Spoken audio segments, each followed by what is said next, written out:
la dimension occulte de l'océan consiste dans la phase 1, semi-1 et 2. Ça veut dire qu'il y a un monde dans les profondeurs de l'océan. Il y a tout un monde là-bas. Il y a des êtres que vous ne pouvez même pas imaginer l'apparence. Malgré tous les dessins que les gens ont dessinés, vous n'avez jamais pu reproduire ce genre de choses. C'est des êtres doués de raison.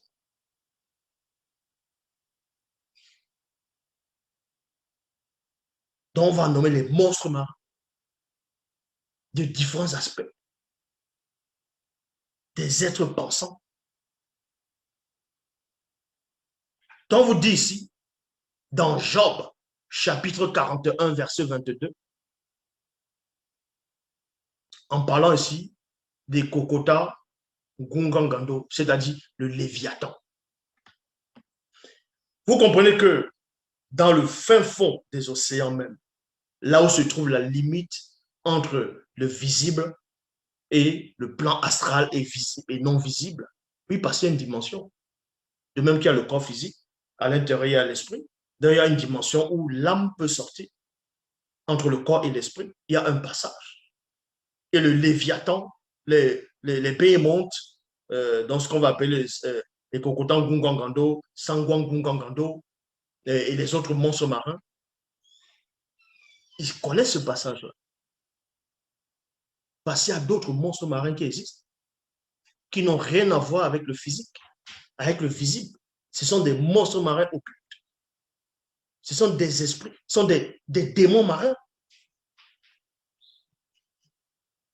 Et ces léviathans, les monstres marins qui sont au service de l'Oba, empêchent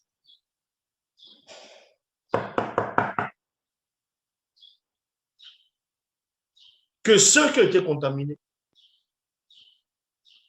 lors de la chute et pas les anges déchus lors du grand accouplement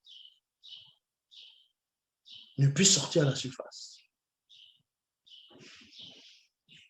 C'est ça qu'on vous dit ici, dans Job, chapitre 41, verset 22, il y a dans son cou une telle puissance qu'en présence de lui, lui c'est qui? C'est Ekokotan Gungwangando, le Léviathan. Donc, il y a dans son cou une telle puissance qu'en présence de lui,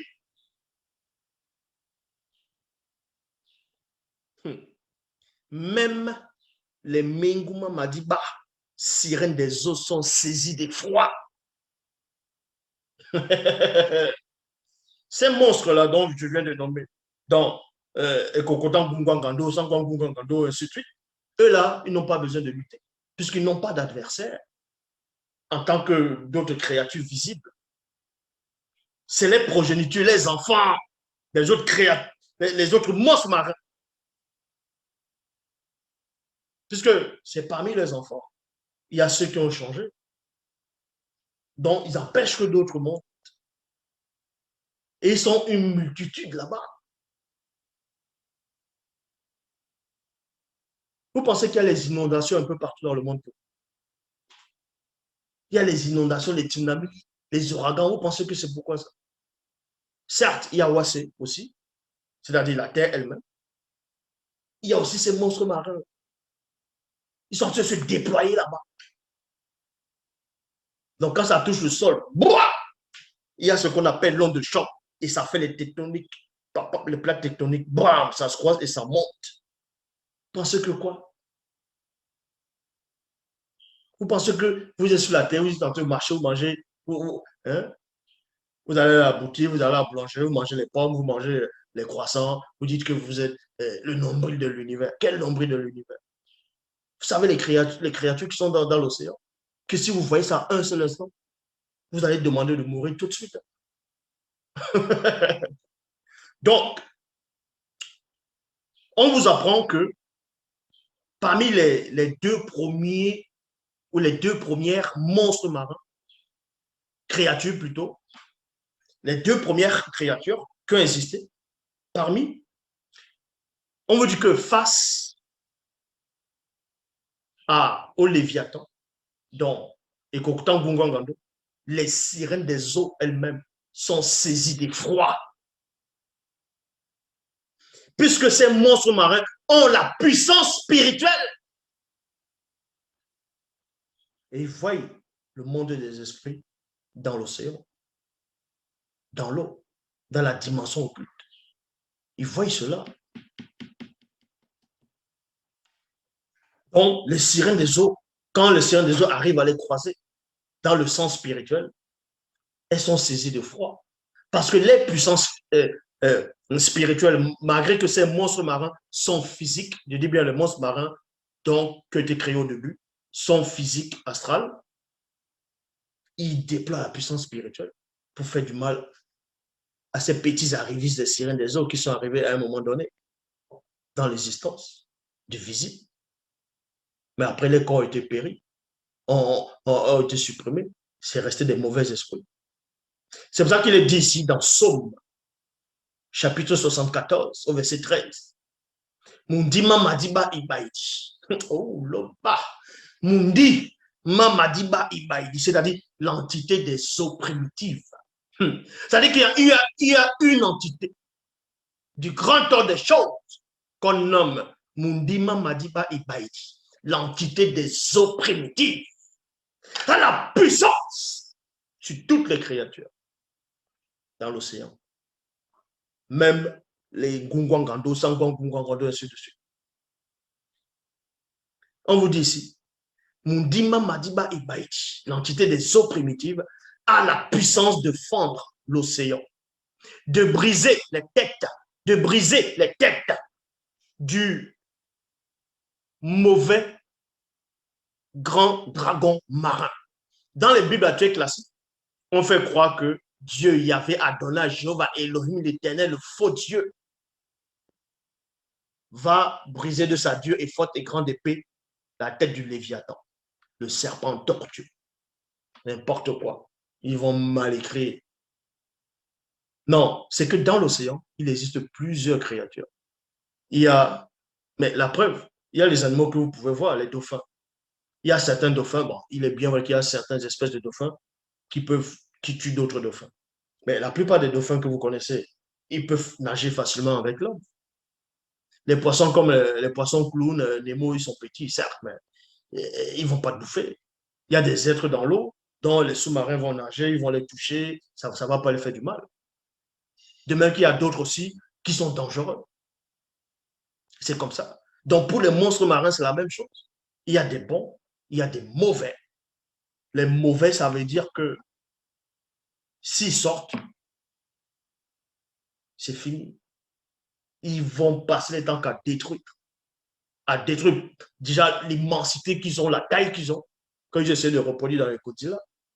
C'est pour ça qu'on vous dit ici que malgré tout ça, il y a néanmoins un gardien qui a la puissance sur toutes ces créatures. C'est pour ça que dans Psaume 74, verset 13, Mundima Madiba Ibaidi, l'entité des eaux primitives, a la puissance de fendre l'océan, de briser les têtes du mauvais grand dragon marin. Vous voyez? Ça, le mauvais grand dragon marin, il est physique. Ça, ce n'est pas un esprit ici.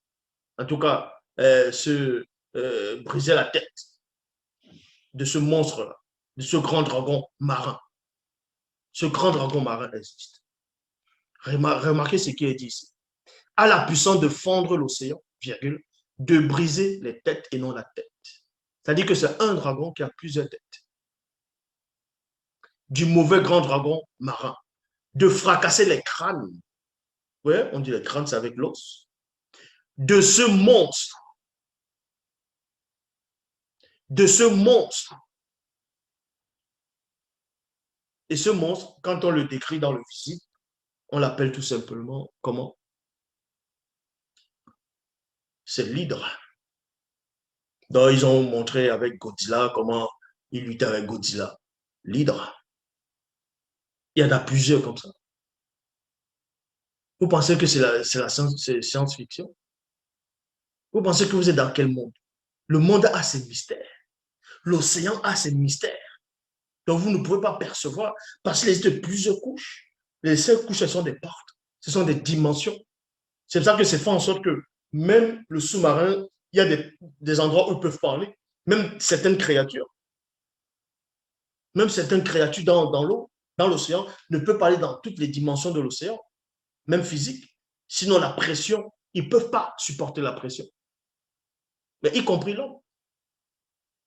Quand les avions de chasse, quand vous voyez, ils vont loin, loin, vers, je dis bien pas, mais loin, éloigné, mais vers la stratosphère.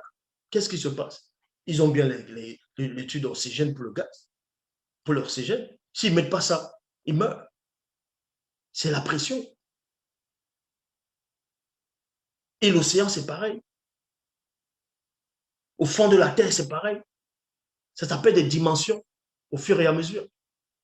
Donc, vous comprenez ici que Mundima Madiba Ibaidi a la puissance de fondre l'océan, de briser les têtes du mauvais grand dragon marin, virgule, de fracasser les crânes de ce monstre et de tétaniser les démons requins. Donc, vous voyez, maintenant on fait la différence ici. Là, c'est pour ça qu'on dit on entre dans la phase de la dimension occulte de l'océan. Donc, il y a des monstres marins, des mauvais monstres marins, qui sont en contact avec des monstres marins spirituels. Donc, on fait allusion ici, et de tétaniser les démons requins. De même qu'il y a les hommes sur la terre. Il y a des gens qui sont possédés. Même dans l'Afrique ancestrale, autant de Koudoumanais, autant des patriarches, autant des initiés, des puissants Batopédamoudi, c'est-à-dire les prophètes. Mais on voyait des sorciers, des sorcières, des nécromanciens qui avaient l'esprit de Python en eux. Ils étaient en collaboration avec un esprit familier, un démon. C'est toujours d'actualité dans l'océan. Vous allez voir certaines espèces de requins, ils vous regardent droit dans les yeux, vous dites, mais c'est la terreur, vous pensez que c'est un démon qui est en train de vous regarder. Vous savez, c'est quoi qui est avec ce requin-là? Donc, et de tétaniser les démons requins. Donc, ça veut dire que l'endroit où ces monstres marins se trouvent, c'est la brèche entre le monde spirituel marin et le monde à eux. Vous voyez? Ça ne veut pas dire que physiquement, le béhémoth ou le léviathan vont entrer dans le monde spirituel. C'est pour ça ils étaient dotés premièrement d'une âme. C'est-à-dire les corps, c'était dans l'astral. Et on sait que l'astral, l'âme se balade entre le spirituel et le physique. C'est ce qu'on appelle semi-spirituel, semi-physique, donc semi-visible. Il y a une brèche. C'est ça la brèche. Même dans le visible, il y a la brèche. Mais on ne parle pas de la surface. Donc, c'est pour ça qu'il est dit dans Essombe, chapitre 26, au verset 50. Car les armes avec lesquelles nous combattons ne sont pas charnelles, mais elles sont puissantes par la vertu du verbe de l'Oba pour renverser les forteresses tenues par le puissant démon aquatique de haut lieu. Il y a point. Donc, les apôtres connaissaient ça. Ce qu'on appelle les sirènes des eaux, c'est aussi des monstres marins. Vous pensez que les sirènes des eaux n'exercent pas leur influence dans le visible? Les séductions qu'on voit partout, les films pornographiques, bref, tous ces trucs-là. Vous pensez que c'est quoi? Les prostitutions, un homme qui veut changer de sexe pour être comme une femme, les abominations. Vous pensez que c'est exercé par quoi? Les sirènes des eaux existent, mais sauf qu'elles n'ont pas de corps physique. Elles sont spirituelles. Mais elles peuvent agir même dans des corps et entrer même dans le corps de certaines créatures marines pour sortir, pour pouvoir sortir de l'eau et faire du mal. Mais sauf qu'ils sont empêchés par d'autres monstres marins. C'est ça le mystère de l'océan.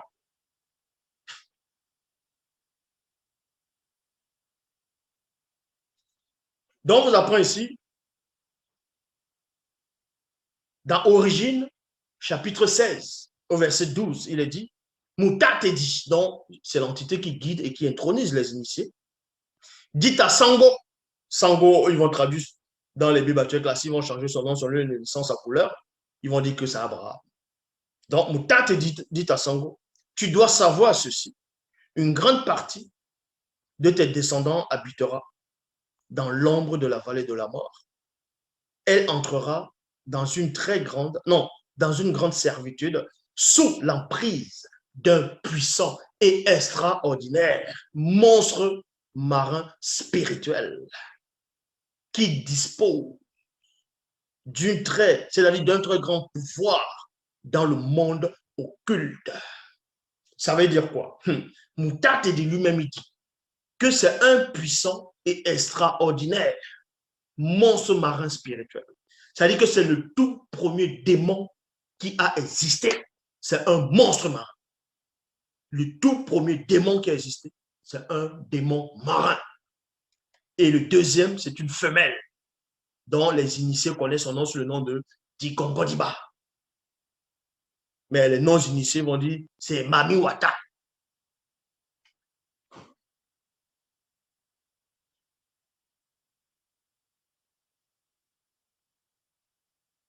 Donc, ce monstre marin, au début, il était physique.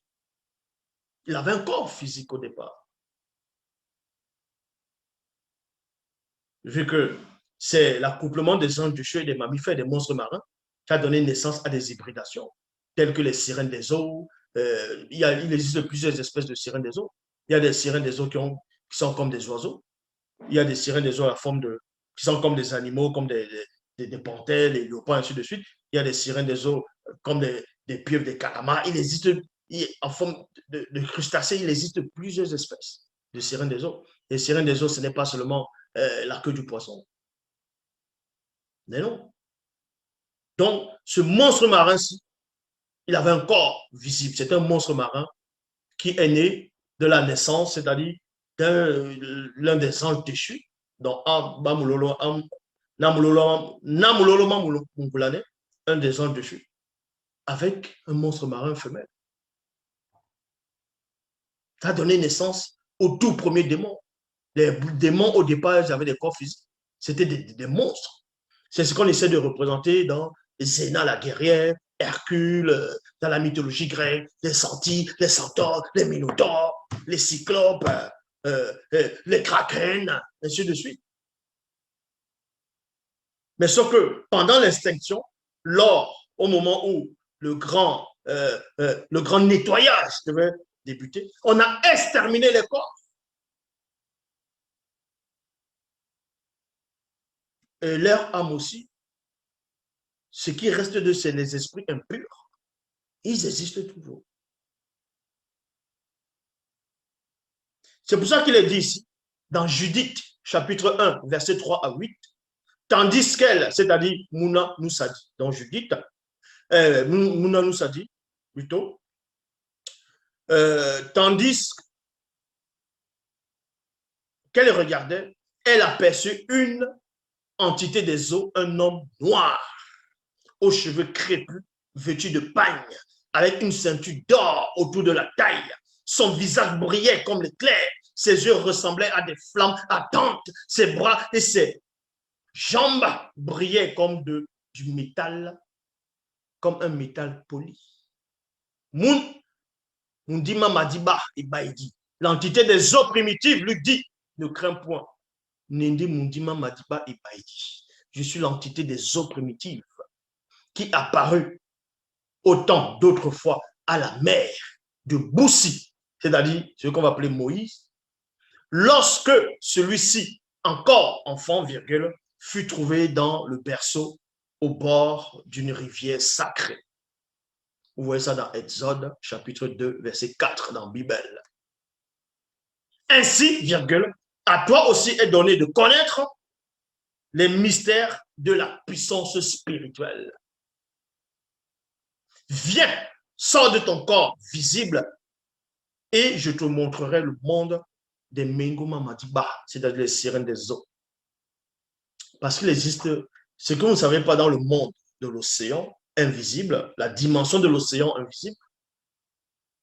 Il y a les sirènes des eaux de différentes catégories, de différents aspects et de différentes puissances. C'est pour ça qu'on va dire, dans la Bible, on va décrire, on va dire, une sirène des eaux de haut rang. Il y a plusieurs mondes. Ben, c'est exactement comme dans le visible, la faune et la flore. Il y a des endroits où il y a les mammifères, les herbivores, les carnivores, ainsi de suite. Il y a les lions qui sont là, la panthère est là-bas, les éléphants sont là-bas, les rhinocéros, hippopotames, les zèbres, les impalas, les girafes, les phacochères, ainsi de suite. Mais des fois, ils vont boire quelque part. Mais ils sont tous dans, d'autres, on va dire, la savane, et il y a d'autres créatures qui vont être dans la brousse. Mais chacun a son monde. Le monde des, le monde des créatures marines, ou les créatures marines, les créatures qui sont dans le fond des océans, dans le côté occulte, c'est la même chose. Il y a la dimension où résident les monstres marins occultes, de différentes espèces, de différentes puissances. Il y a maintenant où il y a les sirènes des eaux de plusieurs catégories et d'autres espèces des esprits de l'eau. C'est pour ça qu'on dit à cette jeune femme ici, là, l'entité des eaux primitives, donc Mundima Madiba il dit, viens, je vais te montrer le monde des sirènes des eaux. C'est pour ça qu'on vous dit, on lui dit ici, mais bon, viens, sors de ton corps visible et je te montrerai le monde des sirènes des eaux. Donc, Mengu Mamadiba. Mundima Madiba il dit l'entité des eaux primitives transportant Mouna Sadi en esprit dans le royaume des Mengu Mamatiba, sirène des eaux. De là, virgule, je vis une grande cité au milieu de laquelle il y avait toutes sortes de créatures féminines dans le monde des eaux. Il y a aussi masculin. Mais ici, elle a d'abord vu féminine dans le monde des eaux. C'est pour ça que des fois, il y a des gens qui sont en proie dans des fausses visions pour aller mentir aux gens sur le personnage de Jésus. Ils vont dire non, il a vu une sirène des eaux de l'océan Atlantique, une sirène des eaux de l'océan Indien. Parce qu'il y a eu la dérive, il y a eu des fragments. Le grand océan a connu sa dérive aussi. C'est pour ça que dans d'autres endroits où il y a bon, cette eau-là, toujours le grand océan, est plus salée que l'autre, où l'eau est plus dense que l'autre. Ça fait partie des couches, des dérives. Et c'est des dimensions. Ça veut dire que quand vous êtes peut-être en Afrique, on va prendre l'exemple du Cameroun. Le Cameroun, on sait que l'océan qui est là, on va dire, eux vont dire, bon, on va dire l'océan Atlantique. Et maintenant, ce qu'on va dire l'océan Indien, mais il y a des esprits dans les profondeurs. Maintenant, l'esprit qui est dans ce qu'on va appeler l'océan Indien, la sirène des eaux là, quand elle va sortir, si elle sort spirituellement, elle ne sort pas physiquement, puisque physiquement, elle n'a pas de corps. Donc, si elle sort spirituellement, on va dire à un hindou, ben, elle aura une image de quelqu'un de familier, d'un hindou. C'est l'apparence qu'ils vont prendre. Si Manu Wata sort spirituellement en Afrique, elle va avoir l'apparence trompeuse d'une femme noire. Alors qu'on sait que les Manu Wata, femme noire, n'existe pas. Ben ici, ça, c'est encore un autre enseignement. Donc, c'est pour ça qu'il est dit ici dans Daniel chapitre 11, versets 2 à 7. Moukaï s'est dit, prit la parole et dit, je regardais dans mes visions durant la nuit, j'ai vu le vent se déchaîner des quatre coins de l'horizon sur l'océan. Oh. Écoutez attentivement. Moukaï s'est dit, donc on va dire Daniel, prit la parole et dit, je regardais, virgule, dans mes visions durant la nuit, j'ai vu le vent se déchaîner des quatre vents plutôt, des quatre coins de l'horizon de l'océan. Pourquoi les vents là sont déchaînés? Ça s'est déchaîné pourquoi? Pourquoi il y a tout le temps les vagues dans l'océan? Le matin au soir, du 1er au 31, pendant des siècles. Pourquoi? Les gens vont dire, ah, c'est que c'est le vent qui fait tout noyer ça. Ce n'est pas seulement le vent. La terre, elle respire. Vous savez ce qui se passe dans le mystère caché de l'océan? Donc, vous voyez ici,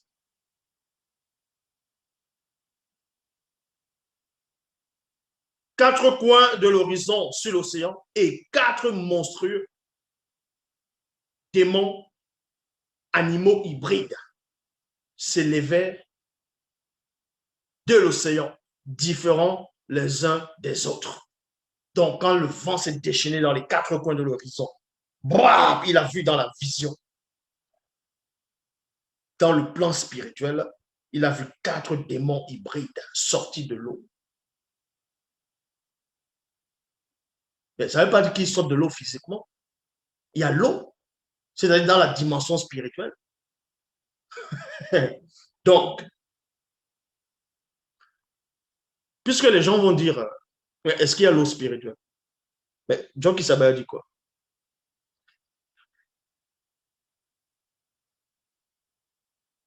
Si tu bois de cette eau, tu auras encore soif. Ça, c'est l'eau physique. Mais l'eau que je te donnerai, c'est l'eau spirituelle. Ah oui.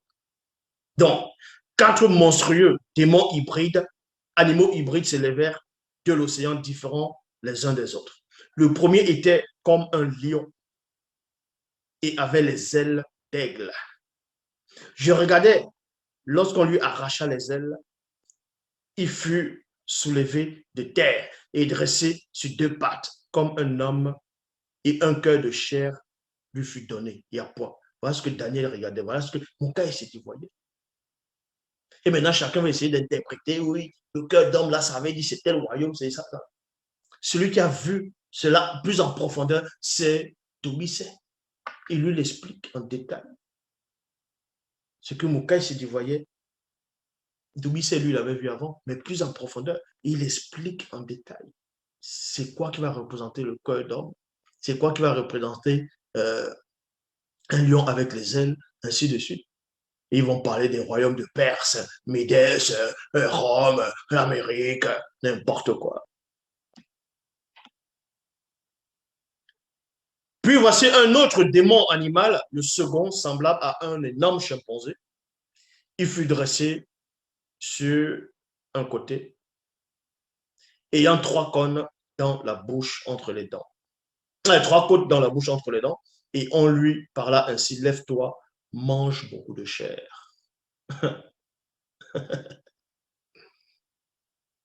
Puis, je regardais encore, et voici un autre, comme un léopard, ayant quatre ailes, quatre grands ailes d'oiseau sur le dos. Et là, maintenant, ils vont parler de la Perse, parce qu'on représentait la Perse à Mésopotamie de fois, les lions ou les trucs, avec plein d'ailes comme ça.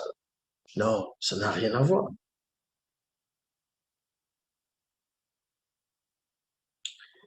Le démon animal avait quatre têtes et il lui fut donné une souveraineté.